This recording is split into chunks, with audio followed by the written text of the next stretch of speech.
The avoidant has been gone for months, maybe years. There has been no contact, no communication, complete separation.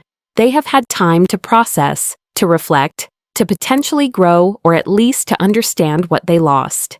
And then, unexpectedly or by design, you encounter each other again. Maybe it is at a mutual friend's event. Maybe you cross paths in a public space. Maybe circumstances bring you back into proximity. This first encounter after long silence is psychologically loaded for the avoidant in ways they may not fully understand themselves. Their response in this moment reveals everything about where they are in their processing, what they have learned or failed to learn, how they see you now compared to how they saw you then. Understanding what the avoidant does first when they see you again provides insight into their internal state and helps you navigate the interaction with clarity about what is actually happening beneath the surface. The immediate assessment of whether you still care. The very first thing the avoidant does when they see you again after long silence is assess whether you still care about them. This assessment happens in seconds, often before conscious thought, driven by the avoidant's need to understand the power dynamic. They are scanning your face for signs of emotion, excitement, hurt, anger, anything that indicates they still occupy space in your emotional world. They are watching your body language for clues about whether seeing them affects you. They are listening to your tone for evidence that their presence creates a reaction. This assessment is not necessarily manipulative or conscious. It is automatic protective behavior driven by the avoidance attachment system trying to determine safety level and whether they have power or vulnerability in this interaction.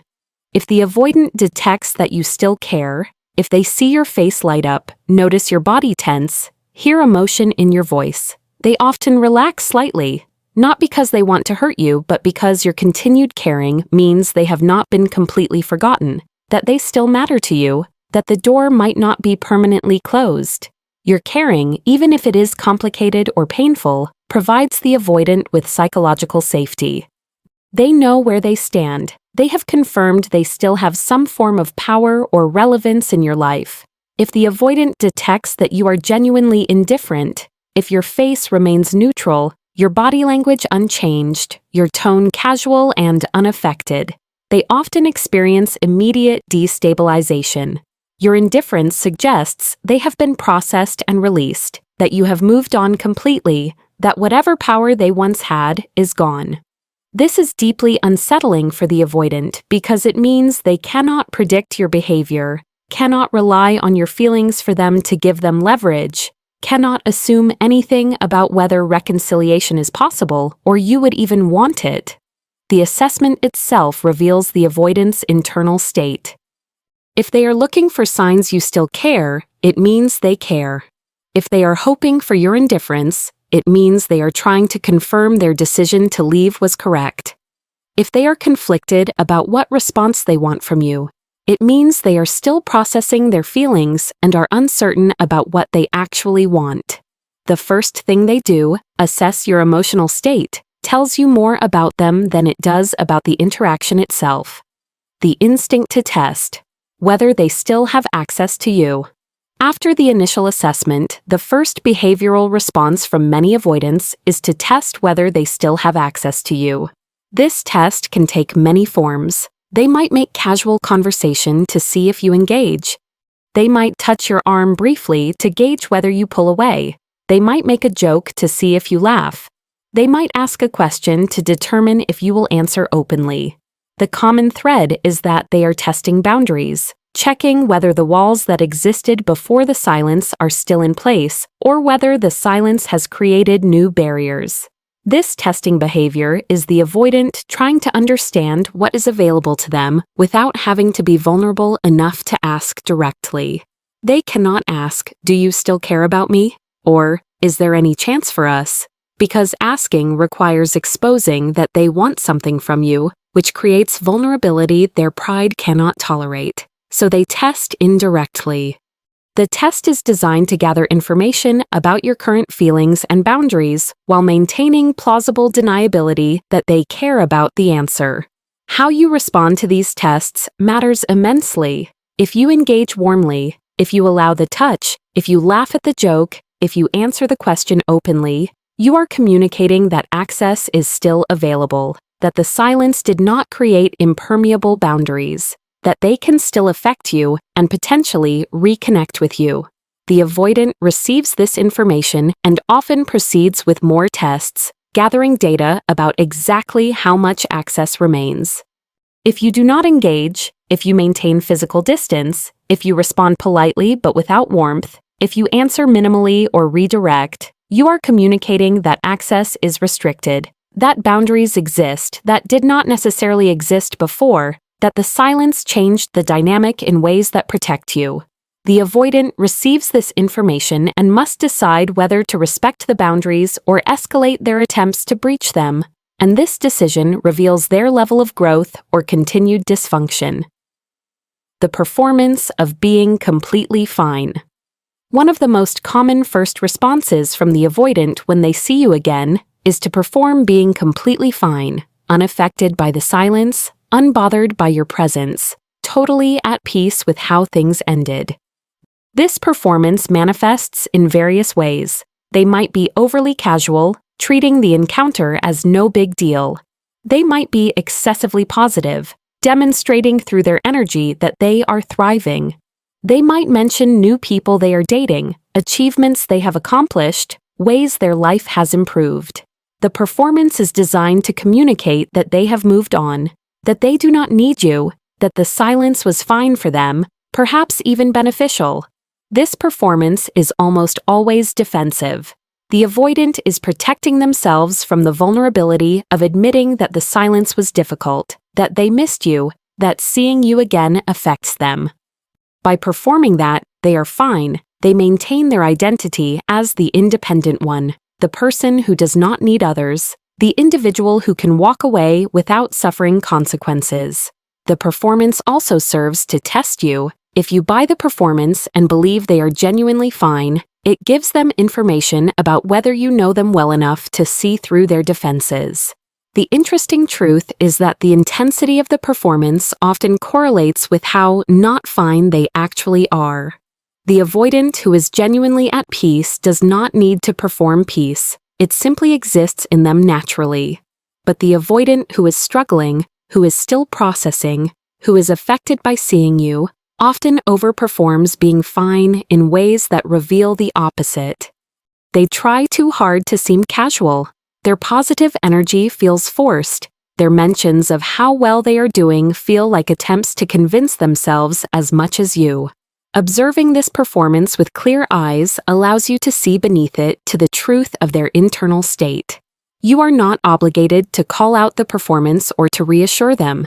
You can simply note it, understand what it reveals about where they are psychologically, and respond in ways that protect your own well-being regardless of whether they are performing or genuine. The attempt to re-establish familiarity. Many avoidants, upon seeing you again after long silence, immediately attempt to re-establish the familiarity that existed before. They might reference inside jokes, bring up shared memories, use nicknames or terms of endearment that were specific to your relationship, relate to you in ways that assume the intimacy you once shared still exists. This attempt to restore familiarity is the avoidant trying to bridge the silence as if it never happened, to pick up where you left off, to avoid the awkwardness and distance that long separation naturally creates. This behavior reveals several things about the avoidant. First, it shows they are uncomfortable with the distance the silence created. They want to return to the comfort of known dynamic rather than navigate the uncertainty of new dynamic shaped by separation. Second, it demonstrates they may not have processed the reasons the silence occurred.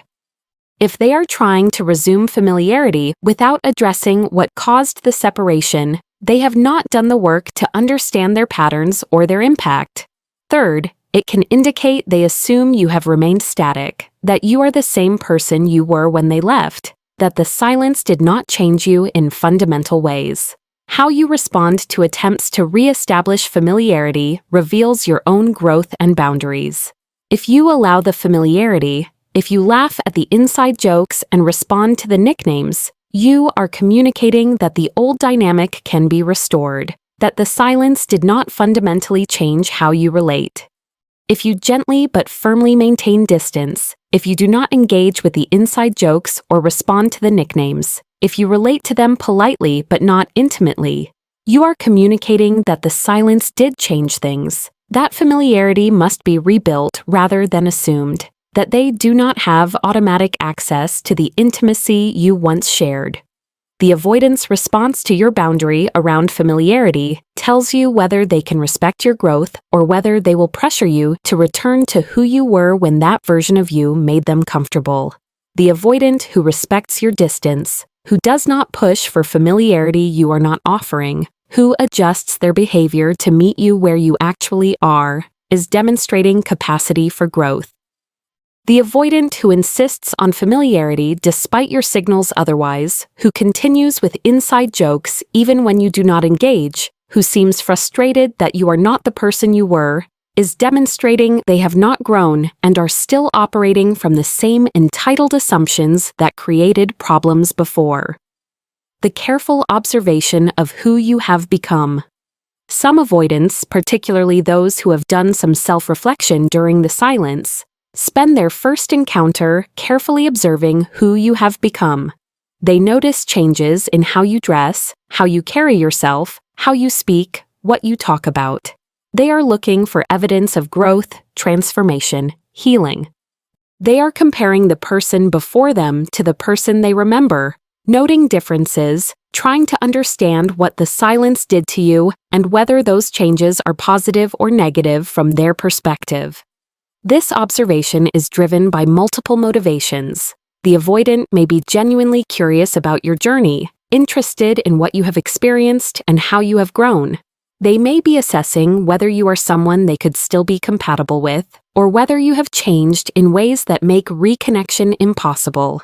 They may be looking for evidence that you are doing better without them, which creates complicated feelings of both happiness for you and painful recognition that they were not essential to your well-being.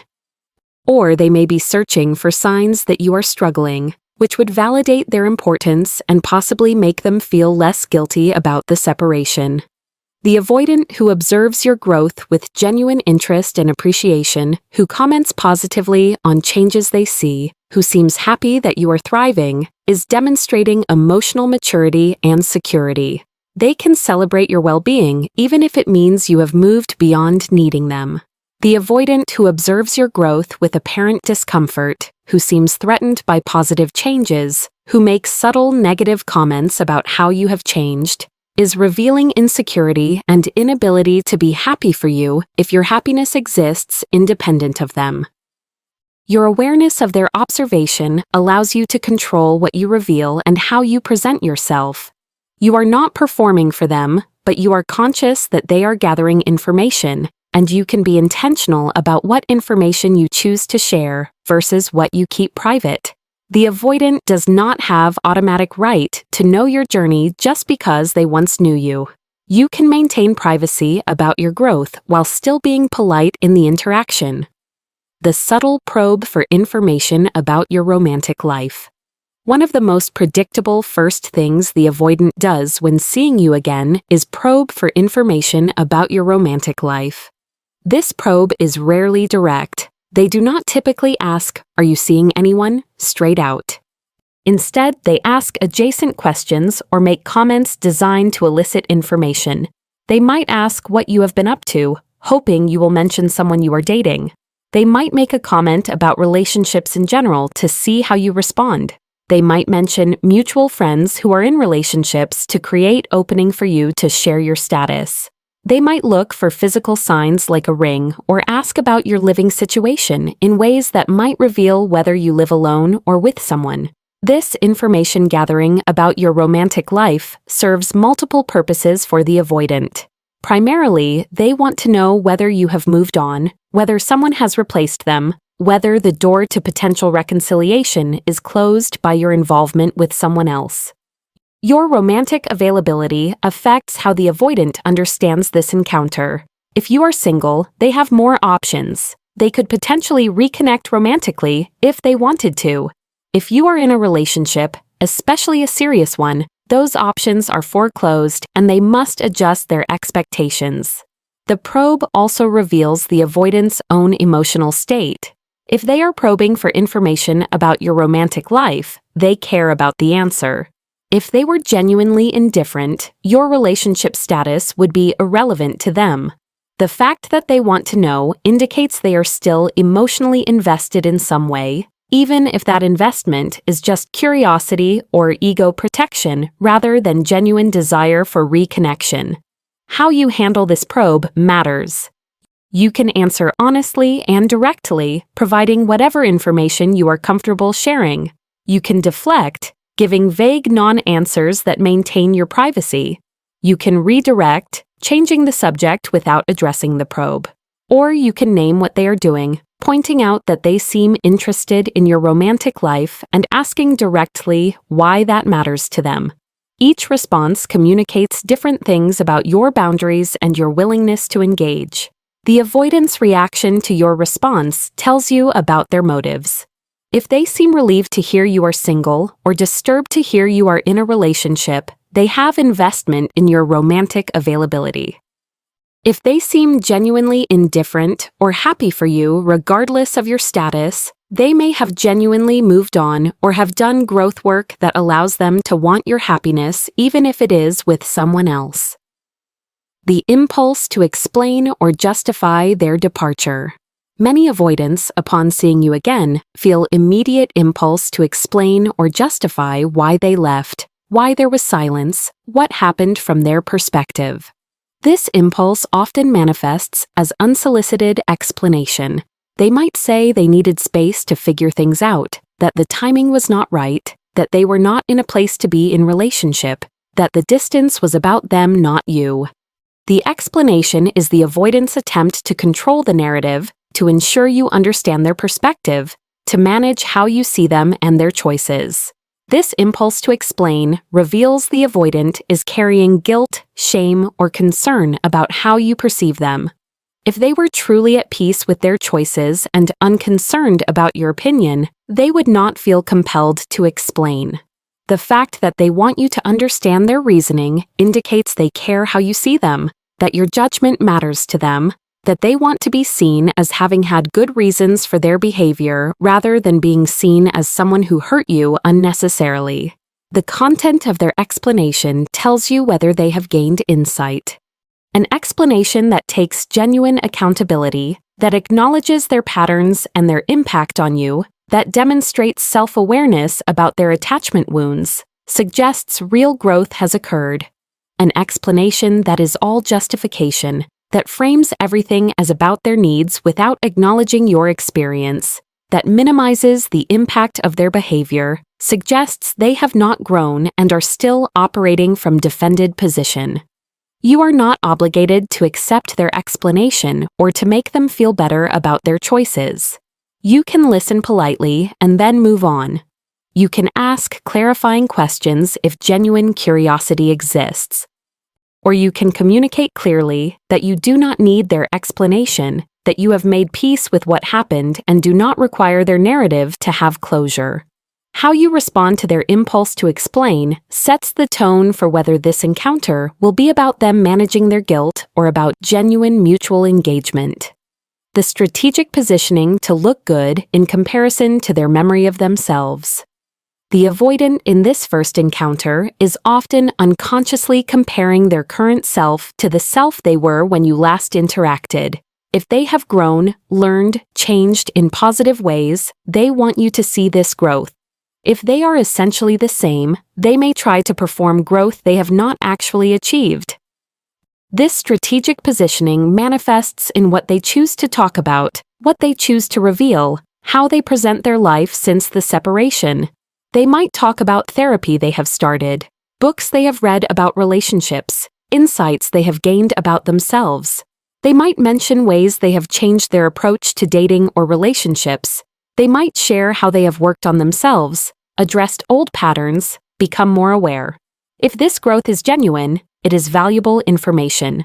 If it is performed to look good, it is manipulation, designed to make you think they have changed enough to be worth another chance when the change is cosmetic rather than substantial. Distinguishing genuine growth from performed growth requires attention to specifics versus generalities. The avoidant who has done real work can talk specifically about what they learned, what they are working on, where they still struggle. The avoidant who is performing speaks in generalities. They are working on themselves without specific examples. They have gained insights they cannot articulate. They have changed in ways they cannot demonstrate. Genuine growth is usually accompanied by humility and ongoing process. Performed growth is usually accompanied by claims of having arrived at new state rather than being in ongoing journey. Your role is not to evaluate their growth or validate their transformation. You can note what they share, hold it with appropriate skepticism, and maintain boundaries regardless of whether they have grown or not. Their growth, genuine or performed, does not obligate you to give them another chance, to soften your boundaries, or to make yourself available in ways that do not serve your well-being. The unconscious mirroring of your energy. An interesting phenomenon that occurs in first encounters after long silence is the avoidant's tendency to mirror your energy. If you are warm and open, they often become warmer and more open. If you are distant and guarded, they often become more distant and guarded themselves. This mirroring is usually unconscious, driven by the avoidance attachment system attempting to match your energy to establish rapport or to protect themselves from mismatch that could create vulnerability. The mirroring reveals that the avoidant is taking cues from you about how this interaction should go. They are not leading with a clear intention of their own, but rather responding to what you are offering. This can indicate uncertainty about what they want from this encounter, anxiety about making wrong move, or genuine openness to following your lead in terms of tone and depth of engagement. Being aware of this mirroring allows you to set the tone intentionally. If you want to keep the interaction light and boundaried, you can maintain pleasant but distant energy, and they will likely mirror it. If you are genuinely open to deeper conversation, you can offer warmth and they will likely respond in kind. You have more power in this dynamic than you might realize because the avoidant is looking to you for cues about what is safe, what is acceptable, what is possible. However, mirroring is not the same as genuine change or authentic engagement. The avoidant who mirrors your warmth is not necessarily feeling warm themselves. They may be matching your energy strategically or unconsciously without it reflecting their actual internal state. Mirroring can be connection strategy, but it can also be manipulation or simply automatic behavior that means less than it appears to mean. The covert request for reassurance or forgiveness. Many avoidants in this first encounter engage in covert requests for reassurance or forgiveness without directly asking for either. They might make self-deprecating comments about how they handled things, waiting to see if you contradict them or offer comfort. They might reference their regrets in passing, checking if you acknowledge them or dismiss them. They might create openings for you to say you understand, that you have forgiven them, that you do not hold what happened against them. These covert requests allow the avoidant to seek what they need emotionally while maintaining enough distance that they can deny they were asking if you do not provide it. This covert requesting reveals the avoidant wants something from you. Your forgiveness, your reassurance that they are not a bad person, your validation that their choices were understandable. They want these things but cannot ask directly because direct asking requires vulnerability their pride cannot tolerate. So they hint, imply, create openings, and hope you will fill them without them having to explicitly request. You are not obligated to provide reassurance or forgiveness just because the avoidant is covertly requesting them. You can acknowledge what they say without offering the comfort they are seeking. You can be honest about your own feelings and processing without absolving them of their choices. You can maintain your boundaries around emotional labor, refusing to do the work of making them feel better about their behavior when they have not done the work to deserve that comfort. If you choose to offer reassurance or forgiveness, make sure it is genuine and serves you, not just an automatic response to their covert asking. Reassurance given from obligation or people-pleasing patterns often creates confusion and false hope rather than actual healing or clarity. The revelation of whether they have truly processed the loss. The first encounter after long silence reveals in countless small ways whether the avoidant has truly processed losing you or whether they have simply been away without processing. The avoidant who has genuinely processed shows up differently than the one who has not. They have perspective on what happened, can acknowledge their patterns without being entirely defensive, express curiosity about your experience, demonstrate respect for your boundaries, seem genuinely happy to see you doing well even if it is well without them. The avoidant who has not processed the loss shows up still caught in the same patterns. They are still defensive about their choices, still cannot acknowledge their impact on you, still assume familiarity they have not earned, still operate from entitled position where your feelings and boundaries are obstacles rather than valid experiences to respect. They may have been gone a long time, but the silence did not translate into growth, just into time passing. Recognizing which type of avoidant you are encountering helps you understand what is possible in this interaction and going forward. The avoidant who has processed may be capable of actual conversation, of mutual acknowledgement of what happened, of seeing you as full person rather than character in their narrative. The avoidant who has not processed is likely to recreate old patterns immediately, to attempt to resume dynamics that did not work before, to be incapable of meeting you in genuine present moment because they are still stuck in their defended past. Your response can be calibrated accordingly. You can engage more openly with the avoidant who has grown while maintaining firmer boundaries with the one who has not. You can invest energy in interaction with someone capable of actual exchange while conserving energy with someone who is still too defended for genuine connection. The first encounter tells you which one you are dealing with if you pay attention to the signals beneath the surface behaviors. Why understanding their first response protects you. Understanding what the avoidant does first when they see you again after long silence protects you from being manipulated, from getting your hopes up unnecessarily, from making decisions based on what you want to believe rather than what is actually happening. The first things they do, assessing whether you still care, testing access, performing being fine, attempting familiarity, observing your changes, probing about your romantic life, explaining their departure, positioning themselves positively, mirroring your energy, covertly requesting reassurance, revealing their level of processing. All of these first responses give you information about their internal state, their growth or lack thereof, their intentions or lack of clarity about intentions. Armed with this understanding, you can respond consciously rather than reactively. You can maintain boundaries that serve you. You can engage to the degree that feels right without being pulled back into old patterns. You can see clearly what is actually being offered versus what you might wish was being offered. You can protect yourself from false hope, from being re-traumatized by someone who has not changed, from sacrificing your growth to accommodate someone who is still in the same place they were when they left. The first encounter after long silence is psychologically loaded, filled with subtext and meaning beyond surface interactions. The avoidant's first responses reveal whether reconnection could be healthy or would just be repetition of old dysfunction. Your ability to read these responses accurately is your power.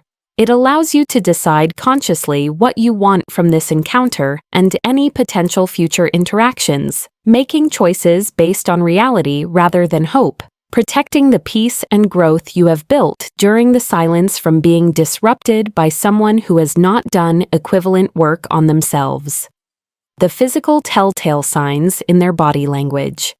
Beyond their conscious behaviors, the avoidant's body language in this first encounter reveals truths they may not be consciously aware of or willing to verbalize. Their physical response to seeing you happens faster than thought, controlled by nervous system rather than conscious mind, making it more honest indicator of their actual feelings than anything they might say. Understanding these physical signals provides additional layer of information about what is really happening in the encounter. The avoidant, who is genuinely glad to see you despite trying to appear casual, will display specific body language that contradicts their attempted nonchalance. Their pupils may dilate when they first see you. They might unconsciously lean toward you even while maintaining conversational distance. Their feet might point toward you even if their body is angled away. They might touch their face or hair more than usual, self-soothing gestures that indicate nervous energy. They might have micro-expressions of happiness or relief flash across their face before they settle into their performed neutrality. Conversely, the avoidant who is uncomfortable seeing you or who genuinely has moved on will display different physical signals. They might create physical distance, standing farther from you than social norms require. Their body might be angled away even while their head turns toward you out of politeness. Their arms might be crossed, or they might hold objects between you as unconscious barriers. Their eyes might not make full contact, glancing away frequently or focusing on points past your shoulder. Their smiles, if they smile, might not reach their eyes, remaining purely social rather than genuinely warm. The avoidant experiencing conflicted feelings will show mixed signals: body leaning in while arms crossed defensively, genuine smile followed quickly by neutral expression, moments of direct eye contact alternating with looking away. These mixed signals reveal internal conflict, the part of them that wants to connect battling with the part that wants to remain protected, the desire to be close fighting with the fear that closeness triggers. Your awareness of these body language signals allows you to understand the truth beneath whatever the avoidant is saying. Someone can claim they are indifferent while their body reveals they are deeply affected. Someone can perform enthusiasm while their body shows actual discomfort. The body tells the truth the conscious mind tries to hide, and reading that truth protects you from being misled by performances or unconscious dishonesty. The different first responses, based on who initiated the separation. The avoidant's first response when seeing you again varies significantly based on who initially created the separation. If the avoidant was the one who left, who ended the relationship, who created the distance, their first response often carries guilt, defensiveness, or pride, depending on their level of self-awareness. They may try to justify their choice, perform being happy to validate their decision, or avoid depth to escape the discomfort of facing someone they hurt through their patterns. If you were the one who left, who enforced the separation, who chose to walk away from the avoidance dysfunction, their first response often carries elements of surprise, hurt pride, or curiosity about why you left. They may probe to understand your reasoning, test to see if you regret leaving, or attempt to demonstrate they have changed in ways that would make you reconsider. The dynamic is fundamentally different when the avoidant experienced being left rather than doing the leaving, and this difference shapes their entire approach to the first encounter. If the separation was mutual or circumstantial rather than someone's clear choice, the avoidant's first response tends to be more neutral, less loaded with guilt or defensiveness. They can engage with the encounter as reconnection between two people whose paths diverged naturally rather than as meeting between person who hurt and person who was hurt. This neutrality allows for more genuine interaction but can also create false sense that old patterns would not reemerge if reconnection occurred. Understanding the context of the separation helps you interpret the avoidant's first responses accurately. Guilt-driven behavior looks different from pride-wounded behavior looks different from genuine curiosity. Each requires different response from you to maintain your boundaries and clarity about what is actually happening. The role of mutual friends in shaping the first encounter. When the first encounter after long silence occurs in context of mutual friends, the avoidance behavior is shaped significantly by the social dimension. They are not just managing their interaction with you, but also managing how they appear to observers, how the encounter reflects on them socially, whether mutual friends will judge them based on how they handle seeing you again. This social pressure often forces the avoidant toward civility and surface pleasantness, even if their internal state is conflicted or negative.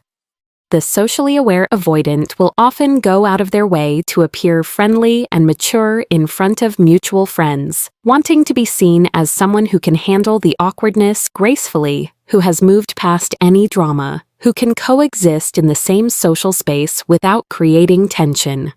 This performed maturity may or may not reflect actual maturity. It may just be social performance designed to protect their reputation within the friend group. Some avoidants use mutual friends as buffers, staying physically close to other people to avoid having to engage deeply with you one-on-one. They can acknowledge you, exchange pleasantries, and then retreat to safer conversations with others, using the social situation as excuse to limit direct interaction. This buffering strategy reveals discomfort or avoidance of deeper engagement while allowing them to appear socially appropriate.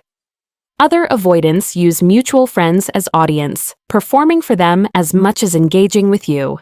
They might be extra charming, extra friendly, extra casual specifically, so witnesses see them being the bigger person or handling the situation well. This performance is about managing their image rather than genuine engagement with you, and recognizing this helps you not read too much into friendliness that is really social performance. If the first encounter happens without mutual friends present, one-on-one in chance meeting or planned encounter, the absence of social pressure means the avoidant's behavior is more likely to reflect their actual internal state. Without audience to perform for, their true feelings and intentions emerge more clearly. The encounter may be more awkward, but also more honest, more tense, but also more revealing of what they actually feel and want. The immediate post-encounter behavior that reveals even more. What the avoidant does immediately after the encounter often reveals more than the encounter itself. Their post-encounter behavior shows whether seeing you affected them, whether they have been thinking about you, whether they want more contact, or are satisfied with the encounter as closure. Understanding these post-encounter patterns provides crucial information about whether this first meeting will lead to additional contact or remains isolated incident. The avoidant who was deeply affected by seeing you will often reach out shortly after the encounter. They might text that it was good to see you, comment on something from your conversation, find an excuse to contact you again. This post-encounter reaching out indicates the meeting reactivated their attachment to you, reminded them of what they lost, created desire for more connection. The specific content of their reaching out, whether it is superficial or substantive, whether it references the past or stays in present, tells you about their processing and intentions. The avoidant who is satisfied with the encounter as closure will often go silent again after seeing you.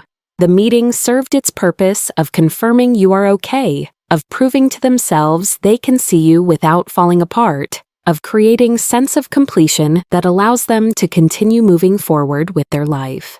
This post-encounter silence is information.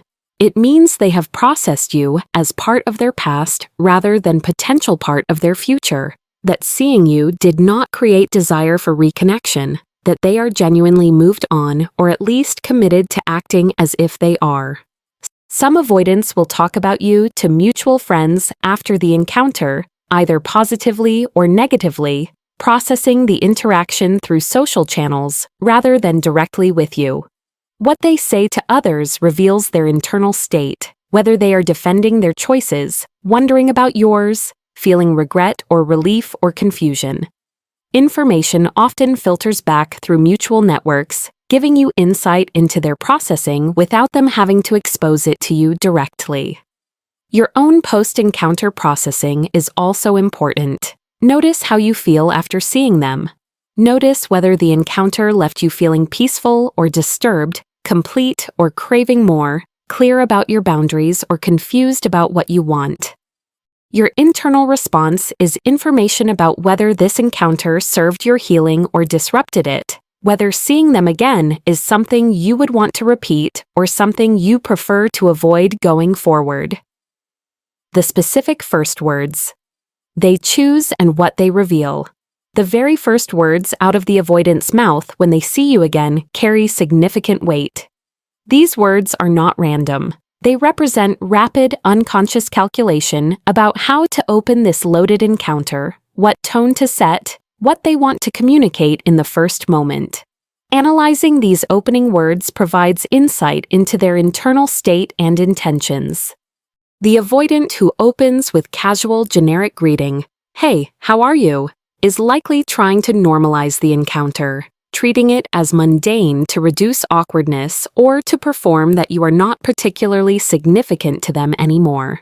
This casualness can be genuine indifference or can be defensive performance designed to hide how much seeing you actually affects them. The avoidant who opens with specific acknowledgement of the time that has passed, "Wow, it's been so long," or "I can't believe I'm running into you," is acknowledging the silence, calling attention to the time gap, perhaps testing whether you will engage with conversation about the separation or will brush past it to stay in superficial present. The avoidant who opens with compliment, "You look great," or "It's really good to see you," is often trying to establish positive tone, to disarm any potential hostility or coldness, to position themselves as someone who holds goodwill toward you even after everything. This opening can be genuine warmth or strategic positioning depending on what follows. The avoidant who opens with question about your life, "What have you been up to?" or "How is everything going?" is immediately gathering information, trying to understand your current state, perhaps probing for the romantic status information or life updates they want to know. This opening reveals curiosity and investment in knowing about you.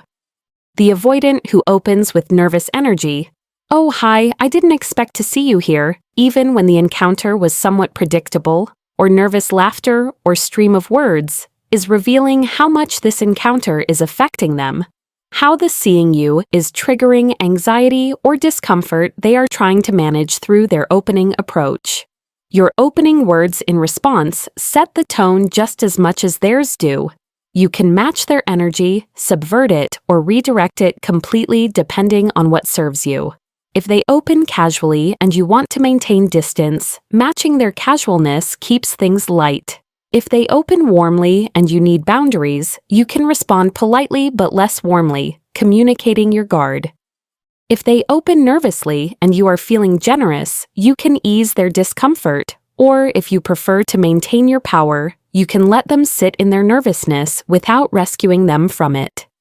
The difference between genuine curiosity and information gathering. One crucial distinction to make in the avoidant's first behaviors when seeing you again is whether their questions and interest represent genuine curiosity about you as person or strategic information gathering to assess their options and positions. Genuine curiosity has different quality than information gathering, and distinguishing between them protects you from mistaking data collection for actual care. Genuine curiosity manifests as open-ended questions, active listening to your answers, follow-up questions that show they are actually processing what you say, attention to details you share, visible interest in your experience and perspective. The genuinely curious avoidant wants to understand you, to know how you are doing, not just whether you are single or still angry, to connect with you as person rather than extract specific information that serves their agenda. Information gathering manifests as targeted questions, surface-level listening, moving quickly from topic to topic, focus on specific categories of information, relationship status, living situation, general happiness level, lack of follow-up that would indicate genuine interest in your experience. The information gathering avoidant wants data points they can use to assess their situation, whether you are available for reconnection, whether you have moved on, whether you might be interested if they were interested, whether you are doing better without them or struggling. The difference matters because genuine curiosity suggests potential for authentic connection if other conditions are met, while information gathering suggests continued operation from self-focused place where you remain character in their story rather than full person they are genuinely seeing. You can test which you are experiencing by offering information that doesn't fit the categories they seem interested in. Share something real about your emotional journey. Mention a value that has become important to you. Express something vulnerable. Genuine curiosity will engage with this offering. Information gathering will redirect toward the data points they actually want. Protecting yourself means understanding when you are being seen versus when you are being assessed. Being seen can be meaningful even if reconnection is not what you want. Being assessed is extractive and deserves your withholding of information they have not earned access to through genuine interest and care. The timeline implications of different first responses. The avoidant's first behaviors when seeing you again after long silence have timeline implications. They suggest whether this encounter is beginning of potential reconnection, isolated moment of closure, or something in between. Understanding these timeline implications helps you navigate your own expectations and choices consciously. When the avoidant's first responses include testing for access, expressing desire to talk more, asking to get coffee sometime, suggesting staying in touch, they are signaling this encounter as potential beginning of renewed contact. They want to transition from this first meeting into ongoing connection, whether friendship, renewed romance, or undefined territory. You need to decide whether that timeline interests you, serves you, feels safe, or whether you prefer this encounter to remain isolated moment. When the avoidant's first responses include performing closure, acknowledging it was good to see you but with finality, focusing entirely on present moment without any suggestion of future contact, they are signaling this encounter as endpoint rather than beginning. They may be using this meeting to complete something psychologically, to prove to themselves or you that you can both move on peacefully, to create sense of resolution. You can honor this timeline if it matches your own needs or push back against it if you have unfinished business that needs addressing. When the avoidant's first responses are ambiguous, neither clearly seeking future contact nor clearly creating closure, they likely have not decided what they want, are still processing seeing you, are waiting to see how the encounter unfolds before determining what comes next. This ambiguity leaves timeline open but also creates uncertainty that may feel uncomfortable. You can introduce clarity by being explicit about your own timeline preferences, or you can allow the ambiguity and see what emerges.